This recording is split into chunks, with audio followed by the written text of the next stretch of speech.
রমজান মাস মানেই প্রশান্তির আবহে ইবাদত আর আত্মশুদ্ধির সময়। অথচ এমন পবিত্র সময়ে হঠাৎ করেই মানসিক চাপ, উদ্বেগ আর বিষণ্ণতার শিকার হন অনেকে। কিন্তু কেন এমন হয়, আর সেগুলো কাটিয়ে ওঠার উপায় বা কি? এবার জানাবো এ বিষয়ে কি বলছেন বিশেষজ্ঞরা।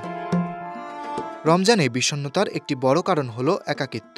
উৎসবের সময়ে পরিবার ও বন্ধুদের কাছ থেকে দূরে থাকা কিংবা সোশ্যাল মিডিয়ায় অন্যদের আনন্দঘন মুহূর্ত দেখে অনেকের মধ্যেই তীব্র হয় একাকিত্বের অনুভূতি। বিশেষজ্ঞদের মতে এ থেকে মুক্তি পেতে পরিকল্পিতভাবে পরিচিত জনদের সঙ্গে যোগাযোগ রাখাটা জরুরি। সরাসরি দেখা না হলেও ফোনে কিংবা ভিডিও কলে সময় কাটানো এই একাকিত্ব কমাতে সহায়তা করে।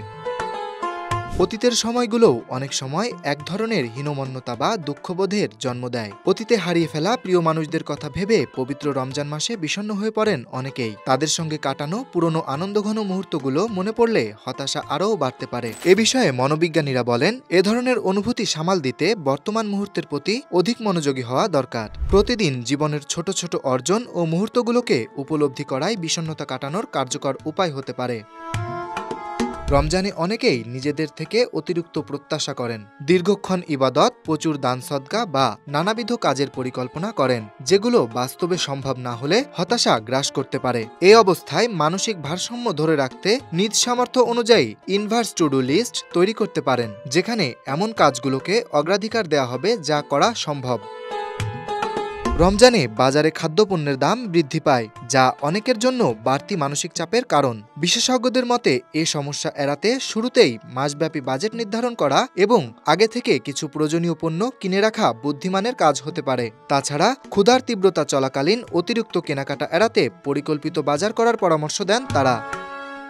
রমজানে বিষণ্ণতার আরেকটি কারণ ক্লান্তি ও অবসাদ। অনিয়মিত ঘুম, সময় ব্যবস্থাপনার অভাব কিংবা অনুপযুক্ত খাদ্যাভ্যাস এর জন্য অনেকটাই দায়ী। পুষ্টিবিদদের মতে সুষম খাবার গ্রহণ, পর্যাপ্ত পানি পান এবং যথেষ্ট বিশ্রাম বিষণ্ণতা ও শারীরিক অবসাদ কাটিয়ে তুলতে সহায়ক ভূমিকা রাখে। রমজানে বিষণ্ণতা বা হতাশা দূর করতে প্রয়োজন সচেতনতা ও পরিকল্পনা। শরীরের যত্ন নেওয়া, সামাজিক যোগাযোগ রক্ষা করা এবং মানসিক ভারসাম্য ধরে রাখা, এই তিনটি গুরুত্বপূর্ণ বিষয় নিশ্চিত করতে পারলেই রমজান হয়ে উঠতে পারে সত্যিকারের প্রশান্তির মাস। Dhaka express desk report.